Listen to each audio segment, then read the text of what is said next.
নমস্কাৰ, মই মুজাহিদুল ইছলাম। মোৰ ঘৰ হাজো সমষ্টিৰ অন্তৰ্গত হেলাচা গাঁৱত। বিভিন্ন সময়ত বিভিন্ন ক্ষেত্ৰত নিজৰ মনোভাৱ দাঙি ধৰিছোঁ, কিন্তু ধৰ্মীয় ক্ষেত্ৰত এনেকুৱাকৈ ভিডিঅ' বনাই কোনোদিন দি পোৱা নাছিলোঁ। কিন্তু বৰ্তমান সময়ত ভাবিছোঁ যে ভিডিঅ' এটাৰ খুব আৱশ্যক এটা অনুভৱ হৈছে, বিশেষকৈ মুছলিম কমিউনিটিৰ কাৰণে। আজি যিটো সময়ত আমি কৰোনা ভাইৰাছৰ প্ৰতিষেধক বিচাৰি হাহাকাৰ কৰিবলগীয়া হৈছে, সেই একেখিনি সময়তে কিন্তু আমি আতংকিত হৈছোঁ।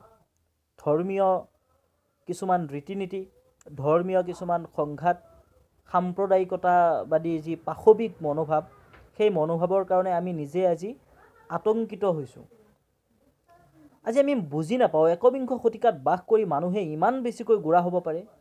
একবিংশ শতিকাত বাস কৰি মানুহে আজি ইমান নিজকে পশুৰ নিচিনা মনোভাৱ গঢ়ি তুলিব পাৰে। হয়, ধৰ্ম সমৰ্থন মই কৰোঁ, মই নিজেই এজন ধৰ্মৰ সৈতে জড়িত, কিন্তু মই সেই ধৰ্ম নিবিচাৰোঁ যি ধৰ্মত মুছলমানে হিন্দু মানুহৰ প্ৰতি হিংসা কৰিব। মই ধৰ্মত বিশ্বাস কৰোঁ, কিন্তু মই সেই ধৰ্ম কেতিয়াও নিবিচাৰোঁ যি ধৰ্মত হিন্দু মানুহ এগৰাকীয়ে মুছলমান মানুহ এজনক ঘিণ কৰিব। মই বিচাৰোঁ সেই ধৰ্ম যি ধৰ্মত হিন্দু মুছলমান ভাই ভাই বুলি ক'বলৈ শিকায়। মই বিচাৰোঁ সেই ধৰ্ম যি ধৰ্মই এজন ধাৰ্মিক আৰু এজন অধাৰ্মিকৰ মাজত ভাই ভাই হ'বলৈ শিকায়। মই বিচাৰোঁ সেই ধৰ্ম যি ধৰ্মই মানৱীয়তাবাদৰ কথা কয়। মই বিচাৰোঁ সেই ধৰ্ম যি ধৰ্মই নিজৰ ধৰ্মটো পালন কৰাৰ পিছতো অন্য ধৰ্মক কোনোদিন তুচ্ছ তাচ্ছিল্য জ্ঞান কৰিবলৈ নিশিকায়। মই নিবিচাৰোঁ কোনোবা ধাৰ্মিক হৈছে, কোনোবাই ধাৰ্মিক হৈ অন্য ধৰ্মক তাচ্ছিল্য কৰিছে, কৰ্তব্যৰত চিকিৎসক অথবা নাৰ্ছক অশালীন ইংগিত দিছে, অন্য মানুহৰ গালৈ থু মাৰিছে। এইবিলাক ধৰ্ম মই কেতিয়াও নিবিচাৰোঁ, আৰু এইবিলাক মই ভাবোঁ পৃথিৱীৰ কোনো এটা এনেকুৱা ধৰ্ম নাই যি ধৰ্মই মানুহক অন্য মানুহৰ গালৈ থু মাৰিবলৈ শিকায়। মই ভালদৰে জানো যে কোনো এটা ধৰ্মই নিশিকায় মানুহক কৰ্তব্যৰত চিকিৎসকক অশালীন ব্যৱহাৰ কৰিবলৈ। মই শিকিছোঁ, মোৰ আব্বাৰ পৰা মই ধৰ্ম শিকিছোঁ। ধৰ্মগুৰু মোৰ কোনো নহয়, মোৰ ধৰ্মগুৰু হ'ল মোৰ আব্বা। মোৰ আব্বা আম্মাই মোক ধৰ্ম শিকাইছে, কিন্তু তেওঁলোকেতো কেতিয়াও মোক ধৰ্মৰ মাজত এইবিলাক শিকোৱা নাই যে চৰকাৰৰ যদি কেতিয়াবা নীতি নিয়ম বান্ধি দিয়ে, চৰকাৰৰ নীতি নিয়ম উলংঘা কৰিবা।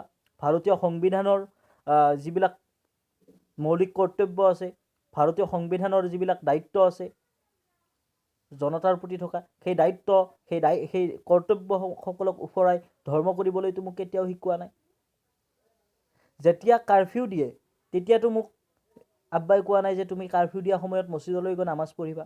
তেতিয়াতো মোক বৰং কৈছে যে কাৰফিউ মানি ঘৰতে তুমি নামাজ পঢ়ি ল'বা।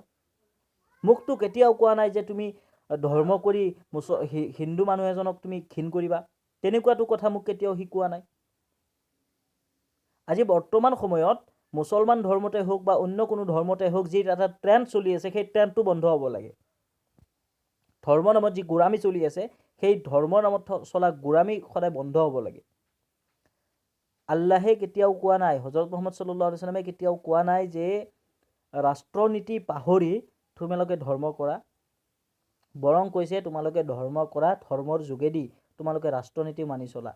কাৰণ নিজৰ দেশক ভাল পোৱাটো, নিজৰ দেশৰ প্ৰতি থকা সন্মান, নিজৰ দেশৰ প্ৰতি থকা দায়বদ্ধতাবোধ স্বীকাৰ কৰা জনেই হ'ল প্ৰকৃত মুছলমান। আল্লাহৰ নবীয়ে কৈছে তোমালোকে কেতিয়াও কাকো কষ্ট নিদিবা, হাতেৰেও কষ্ট নিদিবা, মুখেৰেও কষ্ট নিদিবা। বিসমিল্লাহিৰ ৰহমানিৰ ৰহিম।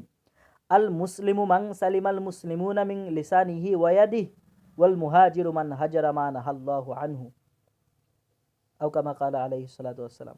মই যেতিয়া ৰঙিয়া মহাবিদ্যালয়ত আৰবী বিভাগ পঢ়ি আছিলোঁ, তেতিয়া এই হাদিছটো পাইছিলোঁ। তেতিয়া সন্মানীয় প্ৰফেসৰ ইব্ৰাহিম আলী ছাৰে শিকাইছিলে, ইয়াৰ তৰ্জমা কৰি দিছিলে, ইয়াৰ অৰ্থ কৈছিলে যে প্ৰকৃত মুছলমান সেইজন যিজনে নিজৰ হাতৰ দ্বাৰা, নিজৰ মুখৰ দ্বাৰা কেতিয়াও অন্য মানুহক কষ্ট নিদিয়ে। প্ৰকৃত মুহাজিৰ সেইজন যিজনে আল্লাহে বাধা দিয়া কামবোৰ নকৰে। আজি আমাক মানুহে হাঁহে যে এইটো নকৰিবা পাপ, সেইটো নকৰিবা গুনাহ, এইটো কৰা সোৱাব আছে। কিয় হাঁহিবলৈ পালে? আজি মুছলমান, আজি ইছলাম ধৰ্মী লোকসকল অশিক্ষিত হৈ গৈ আছে দিনক দিনে। যিকেইটাই ধৰ্ম কৰিছে কেৱল আৰু কেৱল মাত্ৰ ধৰ্মীয় গণ্ডিৰ মাজত সোমাই গৈছে। না তেওঁলোকে সমাজনীতি শিকিছে, না অৰ্থনীতি শিকিছে, না ৰাজনীতি শিকিছে, নে কি শিকিছে, নে ধৰ্মনীতি শিকিছে। ইভেন তেওঁলোকে ধৰ্মনীতিও শুনা নাই। মাত্ৰ কেইটামান মানুহে কোৱা কথা শুনি শুনি শুনি শুনি তেওঁলোকে নিজকে ইছলামৰ এটা লেবেল লগাই লৈছে আৰু সেই লেবেলটোৰ জৰিয়তে সমাজখন নষ্ট কৰিছে। আজি ধৰ্ম শিকক, ধৰ্মৰ লগত যি আমাৰ শিক্ষা আছে, এডুকেশ্যন, আধুনিক এডুকেশ্যন আপোনালোকে লওক। আজি ইছলাম এনেকুৱা এটা ধৰ্ম হয় যিটো ধৰ্মৰ প্ৰথম শব্দটোৱে হ'ল পঢ়া। তোমালোকে জ্ঞান আহৰণ কৰা। ইকৰা, আৰবী শব্দ ইকৰাৰ অৰ্থ হ'ল পঢ়া। তোমালোকে পঢ়া। আৰু সেই পঢ়া শব্দটোৰ ওপৰত বেছিকৈ গুৰুত্ব দিয়াৰ পিছতো কিন্তু আজিৰ তাৰিখত মুছলমানে পঢ়িবলৈ ইচ্ছা নকৰে। আজি মুছলমানে অধ্যয়ন কৰিবলৈ ইচ্ছা নকৰে। কিয় আপোনালোকে অধ্যয়ন কৰিবলৈ ইচ্ছা নকৰে? আপোনালোকে ধৰ্মৰ কথা কৈছে, ধৰ্মীয় কিতাপ কেইখন পঢ়িছে আপোনালোকে? বুখাৰী শ্বৰীফ আপোনালোকে দেখিছেনে আজিলৈকে? কিমান পাৰ্চেণ্ট মুছলমানে আজি বুখাৰী শ্বৰীফ দেখি পেলাই পঢ়িছে? অসমীয়া অনুবাদ পঢ়িছে? নাই পঢ়া। আমি কেইজনমান মুষ্টিমেয় ব্যক্তিৰ হাতত নিজৰ ধৰ্মটোক গতাই দি আজি আমি নিজেই নিজৰ বিপদ মাতি আনিছোঁ। আৰু মই মুছলমানৰ, ইছলাম ধৰ্মৰ যিখিনি শিক্ষিত যুৱক যুৱতী তেওঁলোকক মই আহ্বান জনাইছোঁ, আপোনালোকে একোখন গাঁৱততো কমচে কম 5জনতকৈ বেছি স্নাতক ডিগ্ৰীধাৰী মুছলমান যুৱক আছে। সেই 5জন ডিগ্ৰীধাৰী মুছলমানে একোখন সমাজৰ আপোনালোকে দায়িত্ব লওক। কমপক্ষেও আপোনালোকে এটা পুথিভঁৰাল আপোনালোকৰ মছজিদৰ অন্তৰ্গত যিখন সমাজ আছে সেই সমাজখনত আপোনালোকে কমপক্ষেও এটাকৈ আপোনালোকে পুথিভঁৰাল আপোনালোকে নিৰ্মাণ কৰক।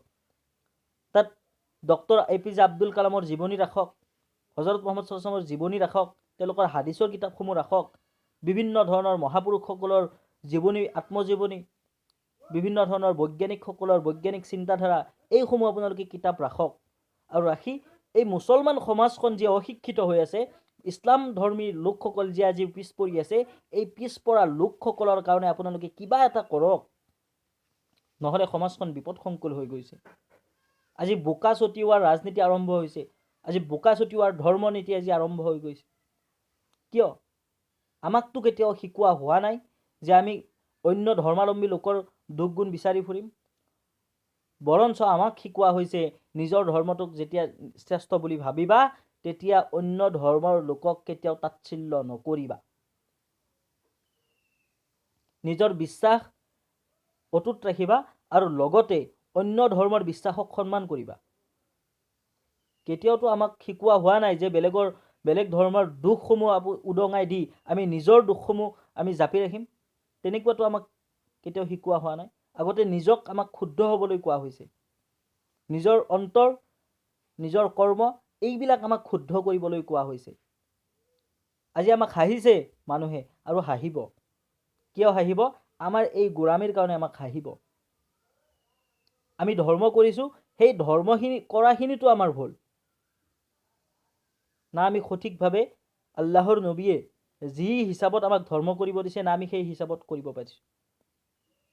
এটা কথা কওঁ, এজন আল্লাহৰ নবীৰ যুগত বহুত মানুহে প্ৰথম অৱস্থাত ধৰ্মটোক অস্বীকাৰ কৰিছিলে। বৰঞ্চ বহুত মানুহে আল্লাহৰ নবীক কতল কৰি দিয়াৰ সংকল্প লৈছিলে। কিন্তু সেইসকল লোকেই পিছত ইছলাম ধৰ্ম গ্ৰহণ কৰিলে। কিয় জানেনে? কেৱল আৰু কেৱল মাত্ৰ আল্লাহৰ নবীৰ চৰিত্ৰ, যাক উৰ্দুত আখলাক বুলি কোৱা হয়, সেই চৰিত্ৰ, সেই আখলাক মানুহৰ আগত দেখুৱাইছিলে। এগৰাকী বুঢ়ীয়ে সদায় হজৰত মুহাম্মদ ছাল্লাল্লাহু আলাইহি ওয়াসাল্লামৰ ওপৰত পেলনীয়া জাবৰ জোথৰ জাপিছিলে যেতিয়া তেওঁ মছজিদলৈ যায়। আৰু সেই এদিনাখন কণ্টিনিউৱাছ ঘটনাটো যেতিয়া চলি আছিলে, এদিনাখন হঠাৎ বুঢ়ীজনীয়ে হজৰত মুহাম্মদ ছাল্লাল্লাহু আলাইহি ওয়াসাল্লামৰ গাত জাবৰখিনি দিয়া নাছিলে। লগে লগ তেখেতে ভিতৰলৈ সোমাই গ'ল আৰু ভিতৰলৈ সোমাই গৈ বুঢ়ীজনী খবৰ ল'লে, বোলে আইতা আপুনি এই যে জাবৰ সদায় দিয়ে মোক আজি কিয় দিয়া নাই? বোলে পাপা মোৰ আজি বেমাৰ হৈ আছে, মোৰ জ্বৰ হৈ আছে, মই উঠিব পৰা নাই। লগে লগে হজৰত মোহাম্মদে সেই সময়ত যি চিকিৎসা ব্যৱস্থা আছিলে সেই চিকিৎসাৰ জৰিয়তে তেখেতক আৰোগ্য হোৱাৰ কাৰণে মানে সহায় কৰিছিলে, বা প্ৰয়োজনীয় যাৱতীয় যিখিনি বস্তু, খাদ্য বস্তুৰ পৰা আৰম্ভ কৰি সেই বস্তুখিনি তেখেতক দিছিলে। আৰু লগে লগে বুঢ়ীজনীৰ মনোভাৱ সলনি হৈ গৈছিলে আৰু তেওঁ ইছলামত দাখিল হৈ গৈছিলে। কিন্তু আজি আমাক দেখিলে দূৰৰ পৰা পলায় মানুহে, এইজন মুছলমান আহিছে। কিয়? এই কিয়টো তেতিয়া উৰ পৰিব যেতিয়া সংবাদ মাধ্যমৰ বাতৰিৰ পৰা ধৰ্ষণকাৰী কোন? আলী ৰহমান। আজি সংবাদ মাধ্যমত চোৰ কোন? আলী ৰহমান। এই বস্তুবিলাক যেতিয়া নাইকিয়া হ'ব তেতিয়া সেই কিয় শব্দটো উঠি যাব। আজি আমি নিজে নিকা হোৱাৰ কাৰণে আমি দায়বদ্ধ হ'ব লাগিব। কিয়? আজি এটা মছজিদত কমপক্ষে 30 গৰাকী মানুহে নামাজ পঢ়ে একোখন সমাজত। সেই 30 জন মানুহৰ দায়িত্ব কৰ্তব্য কি আছিলে? সেই সমাজত যদি কোনোবা মদাহী আছে, সেই মদাহীজনক আমি কিয় ঠিক কৰিব নোৱাৰোঁ? সেই সমাজত যদি কোনোবা এজন চোৰ আছে, সেই চোৰজনক আমি কিয় ঠিক কৰিব নোৱাৰোঁ? সেই সমাজখনত যদি কোনোবা এজন কলুষিত ব্যক্তি আছে, সেইজনক আমি কিয় শুদ্ধ কৰিব নোৱাৰোঁ? সেই 30 জন ব্যক্তিয়ে কি কৰিছে? আমি নিজৰ মাজত খোৱা কামোৰাত ব্যস্ত হৈ গৈছোঁ, আৰু সেইকাৰণে আজি আমাৰ সামাজিক জীৱন কোনফালে গতি কৰিছে আমি সেইটো চোৱা নাই। আমি দেখুৱাবলৈ নামাজ পঢ়িছোঁ, আমাৰ দায়িত্ব খতম। আমি দেখুৱাবলৈ ৰোজা ৰাখিছোঁ, আমাৰ দায়িত্ব খতম। আমি দেখুৱাবলৈ আমি সুন্নতি লিবাস লগাইছোঁ, আমি টুপি পিন্ধিছোঁ, আমাৰ দায়িত্ব খতম। আৰু এই যি দায়িত্ব খতম হোৱা আমাৰ মনোভাৱ, সেই মনোভাৱটো আমি নোহোৱা কৰিব লাগিব। আৰু লগতে আমাৰ যিখিনি নৈতিক দায়িত্ব, নৈতিক কৰ্তব্য, সেইখিনি আমি বেছিকৈ কৰিব লাগিব। আজি তবলিগ জামাতত কি শিকায়? তবলিগ জামাতত এইটোৱে শিকায়, মূল মন্ত্ৰ হ'ল এইটোৱে, আমৰ বিল মাৰুফ নহি আনিল মুনকাৰ। সৎ কামৰ আদেশ দিম, অসৎ কামৰ বাধা দিম। কিন্তু আজি আমি নিজেই বেলেগক বাধা দি আছোঁ, কিন্তু নিজে অসৎ কামৰ পৰা নিজকে বাচিব পৰা নাই, আৰু সেইবাবে আমাক আজি মানুহে হাঁহিছে। এতিয়া মোক নক'ব আপোনালোকে যে মই তবলিগ বিৰোধী বুলি। তবলিগৰ লগত আজি বিগত 10টা বছৰে ওতঃপ্ৰোতভাৱে মই জড়িত হৈ আছোঁ, আৰু আজিও মই তবলিগক ভাল পাওঁ, আৰু অনাগত ভৱিষ্যততো মই তবলিগ কৰি যাম। কিন্তু তবলিগৰ অৰ্থ বুজি মই তবলিগ কৰা এজন লোক হয়। তবলিগৰ অৰ্থ হৈছে যে আমি মানুহক ভাল কথা কোৱাৰ লগতে আমি নিজে ভাল কাম কৰিম। মানুহক বেয়াৰ পৰা বাচিবলৈ কোৱাৰ আগতে আমি নিজে বেয়াৰ পৰা বাচিম। আল্লাহৰ হুকুম, নবী কৰিম সাল্লাল্লাহু আলাইহি ওয়াসাল্লামৰ যি সুন্নত, সেই সুন্নতবোৰ মানি আমি তবলিগ কৰিম। আমি নিজে তবলিগ কৰিছোঁ, আমি অন্যক বাধা দি আছোঁ, কিন্তু নিজে বেয়া কাম কৰিছোঁ। সেইটো কেতিয়াও তবলিগ হ'ব নোৱাৰে। সেই তবলিগত কেতিয়াও আল্লাহে কামিয়াবি ৰখা নাই। সেই তবলিগত আল্লাহে কেতিয়াও সফলতা ৰখা নাই। গতিকে মই আপোনালোকক, মুছলিম সমাজক অনুৰোধ জনাইছোঁ, আপোনালোকে তবলিগ কৰক, আপোনালোকে বেছিকৈ তবলিগ কৰক, কিন্তু তাৰ লগত এটা কথা আপোনালোকে মনত ৰাখিব, শিক্ষাৰ ওপৰত গুৰুত্ব দিব লাগিব। অন্যায় অবিচাৰৰ বিৰুদ্ধে আপোনালোকে মাত মাতিব লাগিব, আৰু যদিহে যেতিয়ালৈকে আপোনালোকে অন্যায় অবিচাৰৰ বিৰুদ্ধে মাত নামাতে, দোষীসমূহক আপোনালোকে লুকুৱাই ৰাখে, তেতিয়ালৈকে কিন্তু মুছলমান সমাজৰ উন্নতি কেতিয়াও নহয়। যদি আপোনালোকে মুছলমান সমাজৰ উন্নতি বিচাৰিছে, তেতিয়াহ'লে ভুলক ভুল, বেয়াক বেয়া, ভালক ভাল বুলি ক'বলৈ শিকক।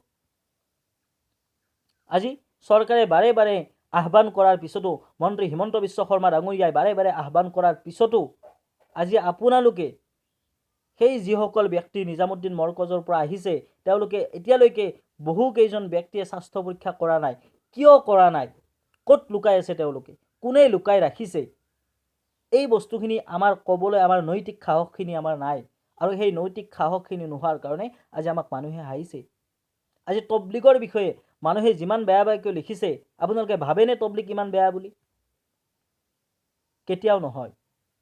তবলিগ মানুহৰ, এজন মুছলমানৰ, মই কেতিয়াবা মোৰ হিন্দু ধৰ্মাৱলম্বী মানে মোৰ বহু কেইজন ভাতৃ আছে, সুভিত কুমাৰ কলিতা ABVPৰ এগৰাকী সক্ৰিয় কিবা বিষয়ববীয়াত আছে মই নাজানো, কিন্তু সক্ৰিয় ব্যক্তি হিচাপত মই জানো।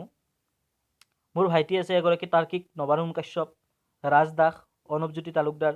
মোৰ এগৰাকী দাদা আছে চন্দন বৰ্মন, ৰঙিয়া মহাবিদ্যালয়ৰ এগৰাকী প্ৰেছিডেণ্ট আছিলে ছাত্ৰ একতা সভাৰ। মিতুল কলিতা ৰঙিয়া মহাবিদ্যালয়ৰ সাধাৰণ সম্পাদক আছিলে, তথাপি মোক যথেষ্টখিনি শিকাইছিলে। গতিকে এইসকল হিন্দু ধৰ্মাৱলম্বী যুৱক, শিক্ষিত যুৱক, তেওঁলোকৰ লগত মই কেতিয়াবা তবলিগৰ কথা কওঁ, কিন্তু তবলিগটো বৰ্তমান সময়ত মানুহে যেনেকৈ লিখিছে এনেকুৱাতো তবলিগ হ'ব নোৱাৰে। আৰু যদি তেনেকুৱা কোনোবাই তবলিগ কৰিছে, মই আপোনালোকক অনুৰোধ জনাইছোঁ, সেই কেতিয়াও তবলিগ হ'ব নোৱাৰে। তবলিগৰ যি মূল মন্ত্ৰ, যি মূল স্তম্ভ, সেই স্তম্ভৰ পৰা আপোনালোকে আঁতৰি তবলিগ কৰি আছে। গতিকে আপোনালোকক অনুৰোধ জনাইছোঁ, আপোনালোকে যিসকল ব্যক্তিয়ে লুকাই আছে, আত্মগোপন কৰি আছে, আপোনালোকে ততাততীয়াকৈ আপোনালোকে চিকিৎসা মানে আপোনালোকে স্বাস্থ্য পৰীক্ষা কৰক, লগতে নিজে বাচক, আনকো বচাওক। কেৱল সেইটো নহয়, নিজে বাচিবলৈ কোৰাণ শ্বৰীফতো কোৱা হৈছে, তোমালোকে নিজে জাহান্নামৰ জুইৰ পৰা বচা আৰু আনকো বচোৱা। এতিয়া আপোনালোকক চৰকাৰে অনুৰোধ কৰিছে যে আপোনালোকে নিজে বেমাৰৰ পৰা বচা, আপোনালোকে নিজে কৰোণাৰ পৰা বচা আৰু আনকো বচোৱা। কেৱল মাত্ৰ আপোনালোকে কৰোণাৰ যি আপোনালোকে যেনেকৈ কোৰাণৰ কথাটো মানিছে, ঠিক একেদৰে আপোনালোকে কৰোণাৰ কথাটোও মানক।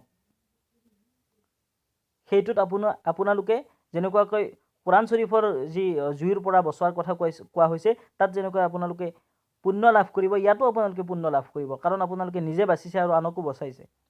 কিন্তু যদি নাই হোৱা, আপোনাৰ পৰা কাৰোবাৰ বেমাৰ হৈ গ'ল, তেতিয়াহ'লে ইনডাইৰেক্টলি আপুনি সেইজন মানুহক কষ্ট দিয়া হ'ল। আৰু সেইজন মানুহক কষ্ট দিয়া মানে কি? আল্লাহৰ নবীয়ে কৈছিল, যদি হাতৰ দ্বাৰা মুখৰ দ্বাৰা কষ্ট দিয়ে, সেইজন মানুহে মুছলমান হ'ব নোৱাৰে। আৰু আপুনি আত্মগোপন কৰি থকাৰ ফলত যদি আপোনাৰ কাষৰ মানুহজনৰ কৰোণাত আক্ৰান্ত হৈ তেওঁ মৃত্যুবৰণ কৰিছে, মনত ৰাখিব, আপুনি কেতিয়াও মুছলমান হ'ব নোৱাৰিব। গতিকে নিজে বাচক আৰু আনকো বচাওক। ধন্যবাদ।